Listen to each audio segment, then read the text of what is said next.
Salut à tous, c'est Maya Astrid, alias Ketos sur les réseaux. Et aujourd'hui, on se retrouve pour la troisième vidéo de la série Back to School, à savoir les livres de loisirs créatifs que je possède.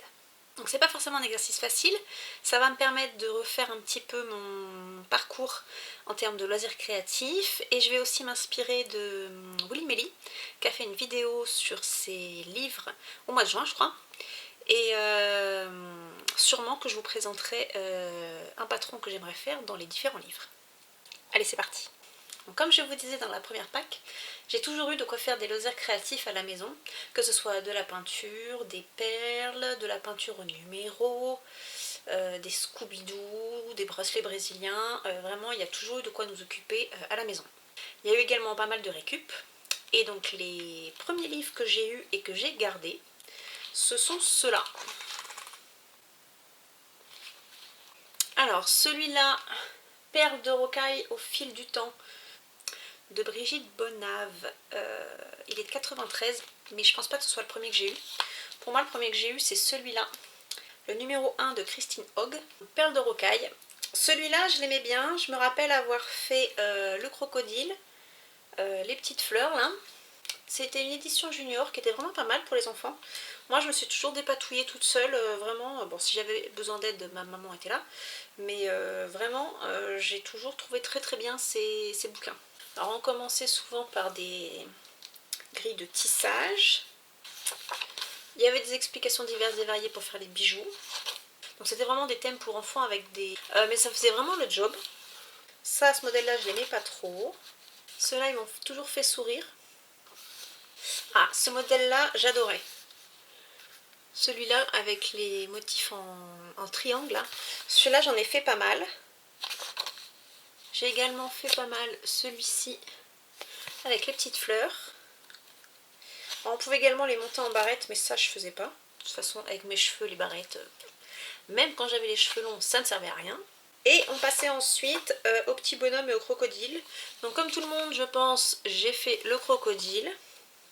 Les petits enfants, on était dans une vibe à mon avis We Are the World de Michael Jackson, mais ça j'ai jamais trop aimé. Et en plus le fil de fer je n'en avais pas trop, donc j'étais sur du fil nylon. Les bonhommes ils tenaient pas trop bien. J'ai aussi pas mal fait les petites fleurs, et là je vois que il y a un thème Noël, peut-être que je m'y remettrai. Il doit me rester pas mal de perles pour liquider du stock. Peut-être que je me lancerai sur les sapins et le bonhomme de neige. En tout cas, c'est une idée. Pas forcément en collier comme ça, mais en individuel.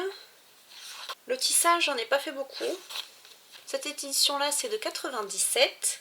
Je pense que c'est vraiment un des premiers que j'ai, et je le garde un petit peu pour la nostalgie. Le numéro 2, on est plutôt dans la fantaisie. Il y a des fleurs, il y a des bijoux un petit... Il y a des pans. Là, il y a des pendentifs. On repart sur des bonhommes. Il y avait de la pâte durcissante sans fimo qui faisait des choses comme ça, que j'aimais déjà pas beaucoup. Le tour de cou qui se ferme avec des rubans, ça, hein, ça fait un peu team comédie musicale Roméo et Juliette. Ce poisson-là, je crois que je l'ai jamais fait. Celui-là aussi, j'aimais beaucoup. Le plus dur pour moi, c'était de trouver les fermoirs comme il faut avec 3 attaches. Mais ceux-là, j'aimais vraiment beaucoup. Cette vibe-là, 1, ça bouffait de la perle, et 2, j'aimais pas beaucoup. Et après, on passe, c'est pareil, avec du fil de laiton que j'avais pas, des papillons, coccinelle et compagnie. Celui-là, j'ai moins de modèles qui m'intéressent, mais je le garde quand même également un petit peu par nostalgie. Le dernier livre de Perles de rocaille, celui-là, il date de 93. Et je suis sûre qu'en 93, j'avais 6 ans, je faisais pas de perles de rocaille. Alors, soit il était à ma maman, soit on l'avait trouvé en brocante, je ne sais plus. Il y a toute une partie sur la fabrication des perles de rocaille, c'est intéressant. Une partie explication technique sur comment faire les bijoux, le collage, patati patata. Des techniques d'enfilage. Alors, là, on a une page avec des petites fleurs. Ça, c'était pas trop mon truc. Du tissage divers et variés, et on retrouve mon motif en triangle là que j'aimais bien. Ça, j'aimais beaucoup, mais je me suis jamais lancée. C'est pour faire des grands colliers comme ça. Mais ça, j'avais jamais fait. Un peu peur de la tâche à accomplir, je pense. Alors, on retombe encore sur des petits crocodiles. Des motifs de fleurs encore. Bon, je vais essayer de ne pas parler 7 minutes à chaque fois. J'en étais à la broderie. Ça, je ne m'y suis jamais trop essayée. Pourquoi je tends le cou comme ça quand je vous montre quelque chose? Chacun ses tics et ses tocs. Hein. C'est comme le mascara et la bouche ouverte, il y a des trucs comme ça. Alors, après en tissage, on a des modèles pour faire des pochettes et compagnie.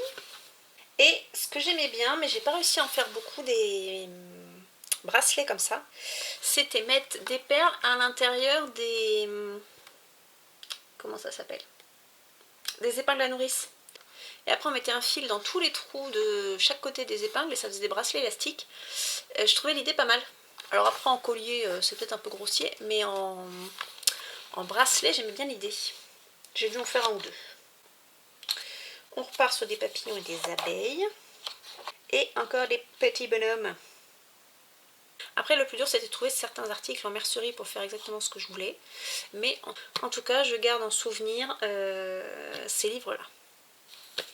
Ensuite on passe sur la période fac, début de vie professionnelle. Et j'étais tombée sur ces magazines là, les créatives. Alors je ne vous les ai pas tous sortis. Le numéro 1, je vous l'ai sorti, pourquoi? Ah oui, parce qu'il est dans le thème automne. Et en fait je les refeuillette globalement à chaque changement de saison. Je redécouvre des projets que j'avais oubliés, des choses que j'avais pas forcément envie de faire à l'époque et que j'aimerais bien faire maintenant. Et là, on est dans un mood... Parce qu'il y avait pas mal de fimo à l'époque, de la couture, un peu de crochet tricot. J'aimais bien suivre les projets récup et il y a toujours une partie blabla, comparaison de matériel, recettes de cuisine et puis des articles un peu thématiques sur la saison. Je me demande d'ailleurs si ça existe toujours ou si c'est Idée à faire qui a pris le relais. Je ne sais pas. En tout cas, j'avais suivi dès le premier numéro. Dans le numéro 5, alors je les ai pas tous. Hein. Le plus simple, Marie, c'est d'utiliser le sommaire. Il existe. Utilise-le. Oui, bon, on repassera pour un sommaire. Alors, je me rappelle avoir fait ce petit jeu de quilles là pour ma nièce. Il n'avait pas cassé. C'était de la pâte Fimo. Et là récemment, j'ai revu, je ferai sûrement pas la couronne en couture, mais il y a un doudou au crochet qui m'a l'air bien sympathique. Je pense que je vais me le tenter. Et vu qu'on est dans un mood d'automne, j'ai sélectionné cette petite citrouille là au crochet qui ne doit pas utiliser beaucoup de fil. Là, la créatrice Aurélie Talbot en avait fait un porte-clés. On va voir si je me fais pas de la déco, sachant que j'ai fait, mais je vous en parlerai dans la prochaine pack, les citrouilles de Crochet Maniaque. Et là par contre je vois, c'est intéressant, moi qui galère toujours à broder des yeux, et bien là elle a utilisé des perles. C'est vachement intelligent comme idée. Je suis pas sûre d'avoir des perles comme ça, mais il faut garder l'idée. Bon, la Fimo, ça m'emballait sans m'emballer. J'avais acheté ce livre-là de Karine Le Guillou. Il est bien fait. C'est juste que vraiment, la Fimo, c'est pas pour moi. Je suis pas patiente, je suis pas précise dans les découpes. J'arrive pas à modeler des choses autrement que grossièrement. Vraiment, c'est pas forcément mon kiff. J'aime bien les petites choses comme ça. On avait fait un atelier avec mes collègues de travail et on avait fait des petites cannes à sucre, des sucettes. En tout cas, le livre est bien fait, c'est pareil, il y a une partie explicative au début, des petits modèles. Mais vraiment la pâte Fimo, c'est pas mon truc. Celui-là, peut-être que je le mettrai sur Vinted. Et ensuite, on passe au crochet. Donc comme je vous disais, moi je suis arrivée au crochet, je ne sais plus trop exactement comment, je suivais la chaîne de Atelier EV3, ça c'est sûr, ça m'a donné envie de tester. J'ai fait un panier à l'aide du blog de Rock Mylène, elle a également des tutos sur sa chaîne YouTube. D'ailleurs, en parlant de chaîne YouTube, si jamais vous voulez aller découvrir des podcasts créatifs, je vous remets mon abécédaire par ici. Et je vous mets également l'abécédaire qu'a fait Sabine du Fil du Grand Parc. J'aime bien cet effet un petit peu boule de neige et chacun partage ce qu'il regarde. Ça nous permet de découvrir plein de choses. Vraiment, c'était une belle idée cette reprise, Sabine. Au final, je me suis baladée un jour à Eurodif et j'ai trouvé un petit magazine fil d'art en promotion. Avec le recul, il n'y a que du coton. Mais bon, il faut bien commencer par quelque chose. Donc j'avais acheté des petites pelotes de fil Axel, je crois qu'il s'appelle. Et j'avais commencé des dessous de verre. Ah, c'est le coton fil spray. Je me suis surprise quand même à faire des petits projets pour maîtriser un petit peu la chose. Parce que moi, je suis vraiment du type, j'ai envie de faire quelque chose, allons-y, et faisons très très vite un très gros projet, un truc qui me parle. Genre, je suis quand même de me lancer dans un t-shirt ou dans un pull, ou si je suis inspirée par faire le truc, mais c'est quand même mieux d'apprendre à marcher avant de courir. Et donc là, je me dis, j'avais fait des petits projets, c'était pas mal. J'étais arrivée quand même à une conclusion qui est que pour la gestion du fil, y aller quand même à l'arrache, c'est pas une bonne idée. Parce que là, j'avais acheté 3 pelotes, je crois. Et donc une fois que j'avais fait mon petit sous-verre, ben, j'avais plus assez pour faire le sac. Il me reste d'ailleurs de ce fil là, il va finir en lavette pour la maison, je pense. Et donc dans les autres modèles qui pourraient me plaire, dans ce petit livret là, alors il y a le poncho, mais bon en fil lin moyennement emballé. Le sac filet moyen, je suis en train d'en faire un, je fais le MCAL Flower Lollipop d'Emily. Celui-là il est vraiment très intéressant au niveau de la technique, c'est coloré vraiment, c'est pas mal, même si de base les sacs filets c'est pas trop mon truc. Et un tapis, n'en parlons pas. Par contre à la rigueur je pourrais faire des housses de coussin. Mais voilà, c'est pareil, celui-là pour le moment c'est pas la taille qu'il m'encombre, je le garde. Ensuite on passe à 2 livres que ma grand-mère maternelle m'a donnés. Bon, je ne sais vraiment pas ce que ma grand-mère faisait avec des livres de crochet. Ma grand-mère maternelle tricotait énormément. Bon après l'arthrose est venue mettre son nez là-dedans, du coup ça fait quelques années qu'elle ne tricote plus, mais elle a énormément tricoté. C'est elle qui a essayé de m'apprendre. Après on avait un petit peu de difficulté à l'époque parce que aiguille droite et vu que je suis gauchère elle me montrait à droite. Donc je tricote mais comme une droitière. Mais pas à l'allemande. Je ne sais plus comment on dit. Comme les anglais je crois. Je tiens le fil dans la main gauche. En tout cas, ma grand-mère paternelle par contre crochetait énormément. J'ai pas mal de petits objets, elle faisait des napperons, des petites décorations et elle amidonnait tout. Moi vraiment le souvenir que j'en ai, voilà, c'est ce côté amidon, des choses hyper sèches, pleines de sucre. J'ai récupéré quelques-uns de ces ouvrages lors du déménagement de mon tonton et c'est des choses que je garde précieusement comme souvenir. Mais donc revenons-en au livre que m'a donné ma grand-mère maternelle. Il y a Crochet, première leçon de Véronique Chermette. Je crois que c'est une personne assez connue dans le monde du crochet. Le livre est vraiment très bien. Il est de Trou 2012. On va dire qu'il est un petit peu daté dans l'édition, mais globalement les modèles qui sont dedans c'est de l'intemporel. Dans ce livre il y a une introduction sur le crochet, les points techniques. Dans ce livre j'ai réalisé le sac boule avec des restes de fil. Je n'ai pas fait la doublure, c'est un sac percé mais bon. Ça me suffit pour ce que j'en ai à faire. Il y a des modèles tels que des châles comme ça, des châles triangulaires avec du point granit. Bon après quand on change les fils et les couleurs, ça ferait vraiment des modèles intemporels. Il y a un autre sac, une pochette. Celle-là c'est pareil, si on adapte un peu les couleurs, Il y a moyen de remettre ça au goût du jour. Alors par contre, il y a des choses où... typiquement, c'est ce que j'appréhendais dans le crochet. Des choses comme ça. Moi, j'aime pas du tout. C'est ajouré.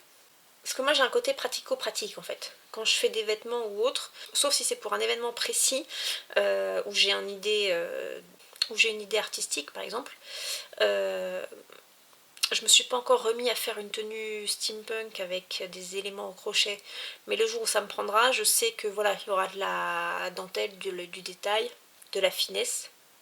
Bon, de la finesse à la Maria Street, mais de la finesse quand même.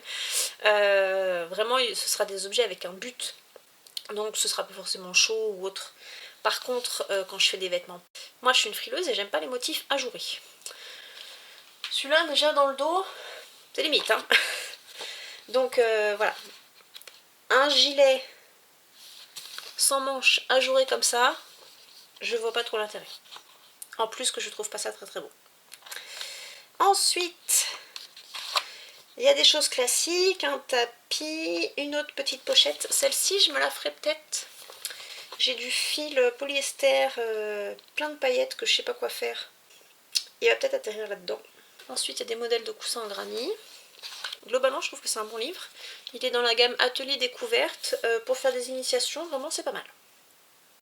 On enchaîne avec un deuxième livre qui est également daté dans l'édition. Et après, c'est pareil, les modèles, si on réadapte le fil et la couleur, je pense qu'il y a moyen de faire des choses pas mal. C'est celui-là. Crochet tunisien, déco et accessoires de mode, Point Fantaisie, volume 2. De Sandrine Armani. Je sais vraiment pas ce que ma grand-mère faisait avec du crochet tunisien. Mais bon. Alors, il y a des explications sur les points techniques. Vraiment, c'est hyper détaillé. Ça peut équivaloir à des vidéos. Il y a le point poulain, le point ajouré, le point jour, le point tricot, le point natté. Bon, vraiment, il y a plein de choses au niveau des points. Il y a une explication sur le crochet tunisien en rond avec un crochet double. Après, au niveau vidéo, moi je ne peux que vous recommander la chaîne de La Fée Ballot. Si jamais vous voulez découvrir le crochet tunisien et apprendre les points, vraiment, elle a de super vidéos didactiques pour apprendre. Bon, il y a Émilie aussi de Croche Tamaille, mais pour le crochet tunisien et les différents points, en premier, moi je crois que je pense à La Fée Ballot. Alors, il y a des housses de coussin. Ça, c'est du classique. Ça, j'aime pas ce type de fil là, mais il y a un chauffe-épaule. En plus d'être quelqu'un qui aime les choses pratico-pratiques, je suis pas très fantaisiste dans les types de fibres.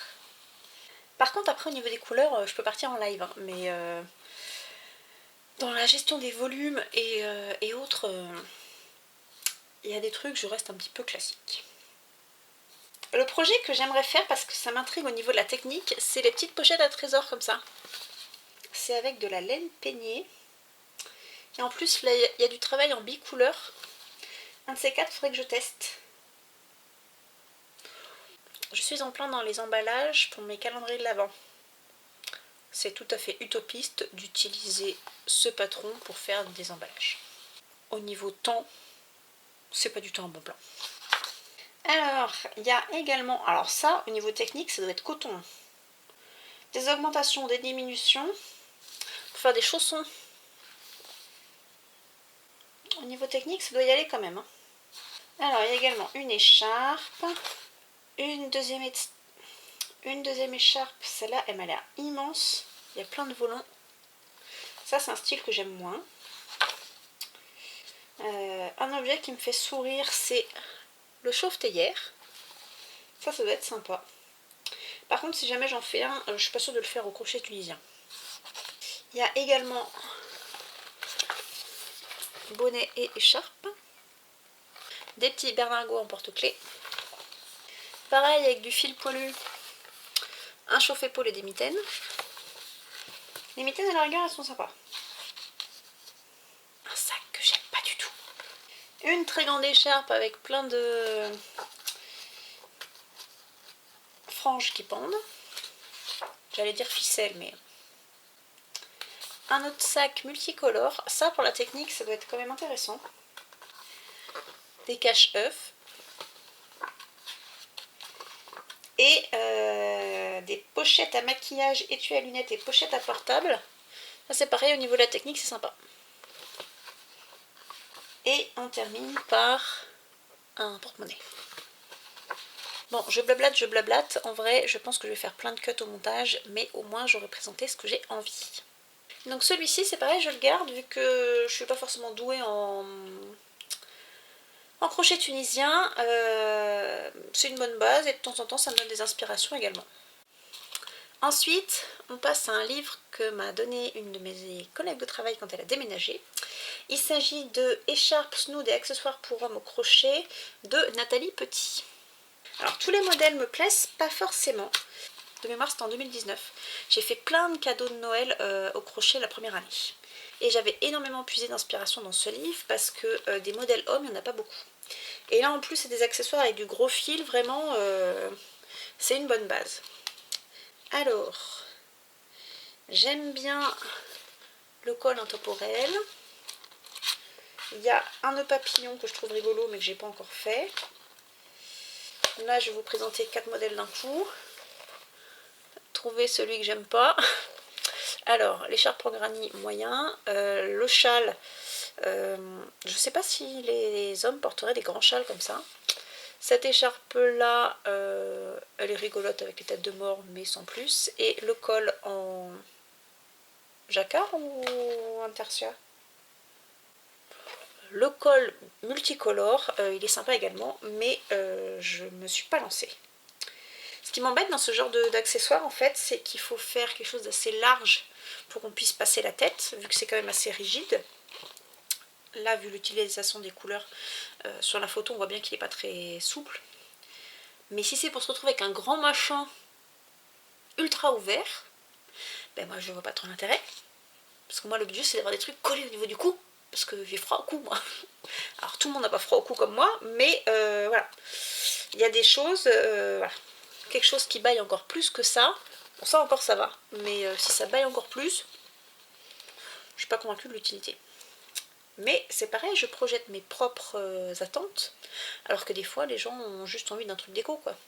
Celui-là, je l'aime bien. Et vu qu'il me reste pas mal de gros fils de couleurs neutres, gris, marron, noir et blanc, quand j'ai besoin de faire des accessoires hommes, c'est là-dedans que je vais piocher.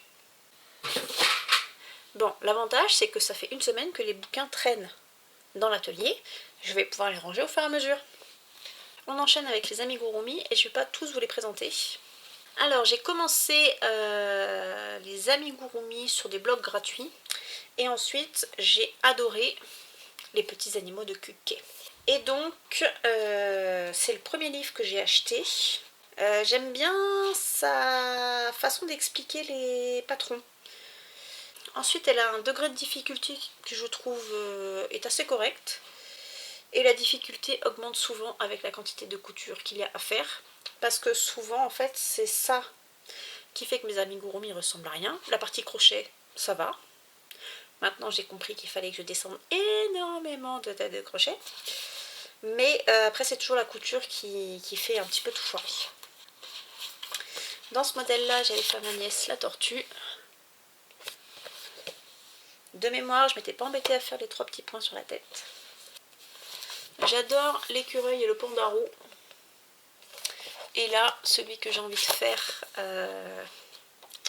est-ce que je me challenge et j'arrive à le faire pour mon calendrier de l'Avent pour ma copine?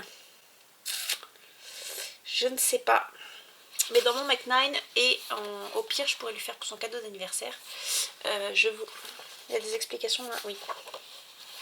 Je voulais faire Didi Lorraine. Là, ça c'est tout d'une traite. Faut coudre la tête ou pas? Ouais. Celui-là, il est vraiment trop mignon, j'aimerais bien le faire. Donc dans les livres d'amigurumi, j'ai également Pokémon au crochet, le volume 1, que j'ai acheté pour faire un Pokémon à mon neveu. Et j'ai également, dans cette édition-là, j'ai le volume 2. Au final, ce qui me bloque dans les amigurumi, c'est la couture. Mais j'aime quand même ça. Et donc je m'étais dit, j'arrête quand même d'acheter des livres d'amigurumi parce que je ne les fais pas forcément. Et puis, Kuké a sorti un livre sur Noël. Là, par contre, j'ai dit, tant pis, je prends. Parce qu'il y a plein de petites choses Et je pense que ça va un peu me réconcilier avec les amigurumis. Et donc j'ai feuilleté récemment ce livre. Vous vous souvenez? Ah ben non, vous n'avez pas vu encore. Et je me suis dit, ah bah tiens, j'ai du fil... Ah bah tiens, j'ai 2 pelotes de coton Rico Design vert et rouge, je vais faire une chaussette. Alors là, je suis en 2,75 sur un fil DK, c'est pas mal. Elle est censée faire 7 cm cette chaussette. Elle fait pas du tout cette taille là, c'est pas grave. C'était un petit emballage pour mon calendrier de l'Avent. J'ai réussi à en faire 2 avec une pelote de... C'est des pelotes de 25 grammes, je crois qu'elles font chez Rico. Donc je suis contente. J'ai commandé du fil pour faire la partie blanche autour. Donc déjà, un objet fait dans ce livre. Qu'est-ce que j'aime bien également? Les petits lutins. Mais je me connais, je les ferai pas. Comment ils sont faits les yeux? Ouais, c'est brodé. J'ai vraiment un problème pour broder les yeux proprement et faire des expressions sympathiques. Moi tout de suite ça fait grossier et c'est souvent ça qui me bloque également. Par contre, j'aime bien l'idée des petits cadeaux et du petit bonhomme en pain d'épices. Le sapin, faut que je regarde, le point a l'air un peu chiant. Mais ça c'est une ambiance que j'aime bien. Est-ce qu'il est dispo là tout de suite? Ah, il est pas en bas. Faut que j'aille voir. Au pire je vous mettrai une photo. J'adore ce petit nounours. C'est pas mon premier doudou que j'ai eu à la maternité. C'est un que j'ai eu dans ma première année. J'adore mon doudou Albert. Et donc lui, il me fait penser à Albert. Léon l'ours blanc qui s'appelle celui-là. Hop, qu'est-ce que j'aime bien d'autre? Le petit train, c'est sûr, je le ferai pas. Et les choses qui sont trop mignonnes également, c'est les petits bonhommes de neige. Ça, avec du gros fil, ça doit aller assez vite. Il y a des yeux de sécurité pas trop gros. Ça peut être un projet que je peux faire pour ma déco de Noël cette année. Bon, après, on va s'attaquer à un monument. Je croyais que c'était 2020. Et il s'avère que le premier, c'est 2021. Alors, je les ai tous. Je ne vais pas tous vous les présenter. Mais on va parler du magazine Mourite. J'adore ce magazine. Alors oui, il est un peu cher. Il est en anglais. Donc je pense que ça peut rebuter énormément de monde. Mais pour moi... Les modèles présentés, ça brasse entre guillemets assez large au niveau designer international et ça a une vision moderne du crochet au niveau des vêtements. Pour moi vraiment c'est une mine d'or ce magazine. Le numéro 1, je l'avais acheté, je sais même plus comment j'ai découvert ce magazine. J'étais allée en Écosse l'année d'avant. Est-ce que c'est ma copine qui a pensé à moi ? Ou est-ce que ça a popé comme ça? Je ne sais pas. En tout cas, la première édition, je l'avais commandée sur le site internet. Avec les frais de port et les frais de douane, ça faisait un petit peu cher. Maintenant, si jamais vous les voulez, je ne peux que vous recommander de précommander chez Émilie de Croche Tabaille. Le numéro 7, les précommandes sont finies. Je crois qu'il sort le 1er octobre. Ce qui est pratique aussi avec ce magazine, c'est que vous avez des codes pour les télécharger. Et moi qui suis team papier, c'est rare que je crochette avec le livre à côté de moi. J'ai toujours un peu peur de l'abîmer. Et donc moi c'est souvent que je réimprime le patron avec le code de téléchargement. Et je fais un format livret, 2 ou 4 pages par feuille. Ça me fait des petits formats, comme ça je peux gribouiller dessus, impeccable. Alors dans ce magazine-là, il y a également des articles thématiques. Bon, là, il faut s'accrocher, c'est de l'anglais-anglais. Hein. Il y a également un petit DIY autre. Il y a aussi une petite recette de cuisine, je crois, de temps en temps. Il y a de la pub pour des marques de laine qu'on ne connaît pas beaucoup en France, je pense. Des marques anglaises. Et donc, ça peut donner des inspirations. Dans le magazine, il y a également ceci. Parce que c'est du crochet anglais et souvent on est habitué à crocheter en américain. Au début c'est une petite gymnastique de cerveau, mais globalement ça se fait pas mal. Alors dans ce premier magazine, J'ai fait en plusieurs exemplaires, je vous en ai parlé longuement, le châle Gudrun. J'aime beaucoup les pulls de ce premier numéro. Et là j'avais découvert à l'époque que j'avais que du stock en déca. Je me dis mais c'est pas possible, j'ai pas de fingering. Donc j'ai commencé à acheter du fingering à partir de là. Et celui-ci c'est même pire, c'est du fingering doublé. J'ai acheté du fil, mais bon je vous en reparlerai, pour faire mon échantillon, parce que celui-là je l'aime beaucoup. Et donc il y a des mitaines en jacquard, il y a des chaussettes. Alors si jamais je les fais, je pense que je changerai de fibre, parce que là, bon il tire dessus le monsieur, mais il me paraît un peu ajouré. Il y a un bonnet, une jupe, un gilet, que je m'étais dit, idéalement, utopiquement, j'aurais pu faire ça comme cadeau à mon grand-père. Quand je vois les fils qu'il faut, je suis pas sûre de me lancer. C'est du lace. Ouais, je sais pas. Mais j'avais eu l'idée. Ensuite, il y a un châle au crochet tunisien. Et moi, je voulais vous parler... Tiou, t'es là. De ce pull en chunky. Ah, mais ils sont là, mes crochets. Donc, pourquoi je vous reparle de ce pull parce que il va peut-être atterrir dans mon... Ça va peut-être être un projet de d'estache. Parce que j'ai acheté cet été à Emily du fil Chunky Monkey de chez Shrip Cheese, dans l'idée de me refaire un Everyday Sashti. Voici mon échantillon. Ah, je suis dans le doute. Ça me paraît énorme. Alors après, je peux peut-être adapter le nombre de feuilles, patati patata. Et je me dis, est-ce qu'un deuxième Everyday Sashti comme ça, avec un fil épais, ça a un intérêt? Ou est-ce que je me tenterai pas justement ce pull avec ce gros fil? On enchaîne avec l'univers d'Harry Potter. La vidéo de la semaine dernière d'ailleurs c'était sur la préparation du Knit-Itch et forcément j'ai ressorti ce livre. L'édition au tricot était très jolie, mais vu que je ne tricote que très peu, et ben c'était super qu'ils aient sorti une version crochet. Alors, il y a des choses magnifiques, mais il y a des choses où, à mon avis, c'est magnifique dans la laine proposée. Pour faire des adaptations, c'est pas forcément évident. Et de mémoire, c'est ce que disait Émilie, il n'y a pas forcément d'équivalent facile à trouver. Typiquement, Edwige, si on prend pas les bons fils, à mon avis, ça rend pas pareil. Autant fume sec en coton, je pense qu'il est adaptable. Edwige, pas vraiment. Et alors, c'est pareil. À mon avis, le choix peau, il faut le fil adéquat. Pour le moment, j'ai pas encore fait quelque chose de ce livre-là. Donc, dans les modèles que j'aimais bien, il y avait le Patronus. Bon, après, il y a les écharpes. Après, en crochet tunisien, il y a les écharpes des maisons. Dans le même genre, on reste dans les maisons, il y a les bannières.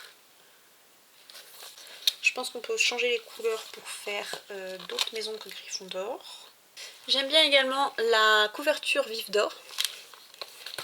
Sont où ces chaussettes? Là. Les chaussettes surprises de Bertie Crochu, elles me font rire.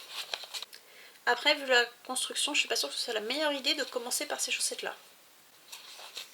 Vraiment, pour les chaussettes, je vais commencer par les chaussettes Sandra de Accrochez vos aiguilles. Ensuite, pour les vêtements, je trouve qu'ils ont réussi à vraiment s'inspirer de l'univers du film.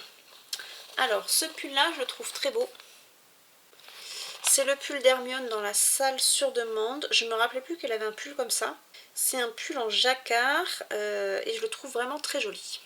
J'invite à acheter le magazine Crochet inattendu de Fil d'Art. Il y a ce modèle là qui m'a tapé dans l'œil et il y a également ce modèle là pour le coup ajouré et pas forcément très chaud, mais que je verrais bien me faire pour une tenue habillée. Après je suis en trou au niveau de la couleur, soit je reste sur du blanc, ensuite j'ai du fil d'éca de boucle laine qui pourrait aller, et après je m'étais dit j'ai le choix entre du bleu et du bordeaux. Bon, le bordeaux normalement il est en cours sur un patron qui dort, À voir, en tout cas, je le trouve sympa. Chaque patron est au prix de 3 € je crois, donc autant acheter le magazine en entier qui est au prix de 9 €. Alors, ce pull là du serment inviolable, en même temps quand je vois la gueule des raglans, il paraît qu'il est immontable. De maille en mal, c'est comment son prénom déjà? Je ne sais plus. Et Émilie ont tenté de le faire et je crois qu'ils n'ont jamais réussi à passer la tête dedans. Donc celui-là, au niveau explication, j'ai mis un doute. Dans les accessoires, quelque chose que j'aime pas forcément mais qui va tellement dans l'univers d'Harry Potter, le plaid du terrier. J'aime bien également la petite pochette Poudlard. J'ai pas beaucoup de fil noir, à voir ce qui me reste de ma Our Tribe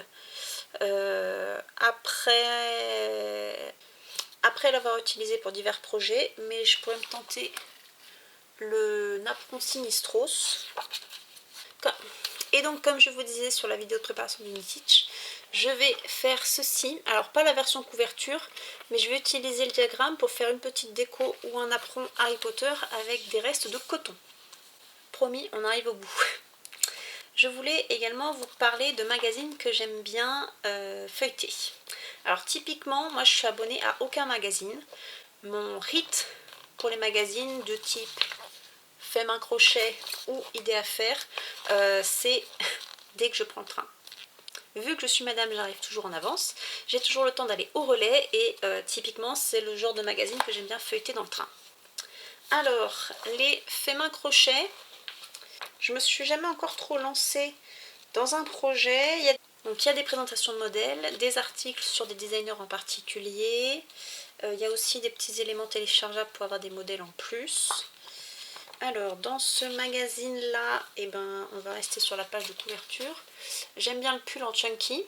D'ailleurs je pourrais pas voir si ce pull là passe avec ce fil là. Et dans celui-là, j'aime bien les coussins insectes. Alors je suis pas sûre de pouvoir adapter pour faire des choses plus petites.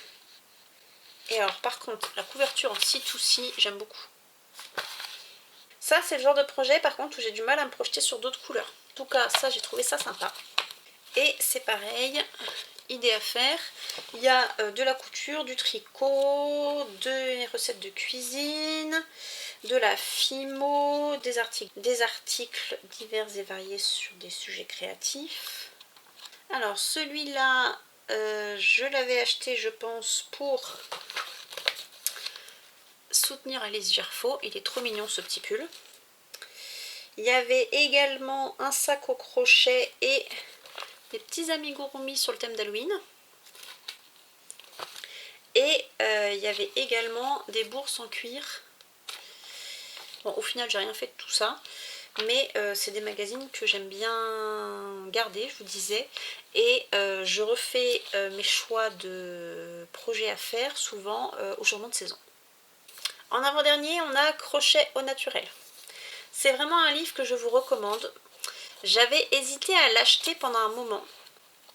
Parce que quand on feuillette sur différents sites pour voir les projets présentés, on va dire que c'est des projets classiques. Il y a des tapis, c'est plus de la déco, il y a des paniers, il y a également une couverture, des coussins et c'est des fibres naturelles. Donc les patrons me paraissaient pas extraordinaires. Par contre, j'ai craqué quand j'ai écouté Émilie présenter ce livre qu'elle rentrait en boutique. Il y a un super descriptif sur les types de fibres. Donc fibre végétale, fibre animale, mélange entre chaque, le côté éco-responsable ou non de telle ou telle filière, les fibres cyclées, les fibres animales avec le mouton, le chèvre, l'angora. Ensuite, on passe sur le côté végétal, le bambou, le lin, l'ortie, la fibre de banane, le chanvre, le coton bio. Quoi, vraiment, ça parle de label, ça parle éthique et éco-responsabilité. Vraiment, c'est un bon livre technique. Et ma dernière acquisition, c'est ceci. 150 motifs au crochet de Brenda Anderson. Donc c'est pour apprendre à faire du jacquard. Donc il y a plein de motifs, hein. Mais ce que j'aime énormément, c'est le début, alors qui n'est pas très très grand, mais ça nous explique comment bien faire du jacquard, à savoir choisir ses couleurs pour différents rendus, bien choisir les contrastants, comment faire telle ou telle maille. C'est pareil, on n'aura pas le même rendu si on fait des mailles serrées, des mailles coulées et compagnie. Comment faire avec deux couleurs pour bien faire suivre les fils. Et il y a la technique du stick au crochet, que j'ai jamais encore eu l'occasion de faire. Je me tenterai pas tout de suite, mais vraiment, au niveau information, c'est vraiment une bonne base. Et je cherchais également dans ce livre des inspirations et des idées, parce que j'ai toujours en trame de fond, je me suis toujours pas lancée, mais j'aimerais toujours faire mon châle Legolas et Gimli avec les fils de Tricot et Stitch, avec les fils de Tricot et Stitch Lucky et Paddy. En vrai, ce que j'aimerais trouver, j'ai du mal à trouver dans les supports payants ou même en gratuit en blog. Ce que j'aimerais, c'est trouver de quoi faire des torsades horizontales. Et ça, c'est pas gagné. Et donc même dans la bible au crochet, il y a plein de points. Alors, je trouve des idées pour mettre dans mon châle, ça c'est pas le souci. Mais vraiment pour les nains et Gimli, je veux de la torsade horizontale. Pourquoi horizontale? Et bien parce que je veux un châle triangulaire ou asymétrique et que je veux pas que la torsade aille tout le long du châle. Je voudrais vraiment faire un bloc. Imaginons que je fais le premier triangle, hop, ça c'est Gimli et du coup la torsade, il faut qu'elle soit comme ça. Ça c'est mon idée. Alors peut-être que techniquement justement c'est ça qui me bloque. Je vais peut-être trouver de quoi faire des motifs, mais d'inspiration rune, on va dire, sans forcément faire des torsades. Donc voilà, je continue d'amasser des ressources pour m'inspirer et j'ai décidé, ça y est, que les fils du MCAL du Knittage de l'année dernière, mon agencement de couleurs n'allait vraiment pas. J'aime par contre l'idée de la capeline d'Emily. Donc ça, je vous en reparlerai. J'ai trouvé d'autres fils pour aller faire ce projet. Par contre, je vais décrocheter tout ce que j'ai fait et je vais utiliser ce fil pour faire justement mon test de design. Parce que si je pratique pas, et ben ça va rester une idée dans ma tête. Donc déjà, j'ai trouvé le fil pour me lancer, ça va être du fingering. Et je vais m'inspirer des différents livres que j'ai pour me lancer. Bon, voilà, valou. Finalement, ça fait un petit peu catalogue. J'avais 1h20 pour parler, il me reste 20 minutes sur ma carte mémoire. Je vais avoir du boulot de montage à faire. J'espère que vous avez quand même passé un bon moment en ma compagnie. Si vous avez d'autres ressources, eh ben, n'hésitez pas à les partager. Si vous avez par exemple des incontournables où vous retournez quasiment à chaque fois dedans, eh ben, n'hésitez pas à les partager. C'est toujours intéressant de partager nos savoirs. Si jamais également vous avez des idées pour mon histoire de torsade à l'horizontale, et ben c'est pareil, n'hésitez pas, je suis preneuse. On se retrouve bientôt pour la Pâques du mois de septembre. D'ici là, prenez soin de vous. Allez, bye!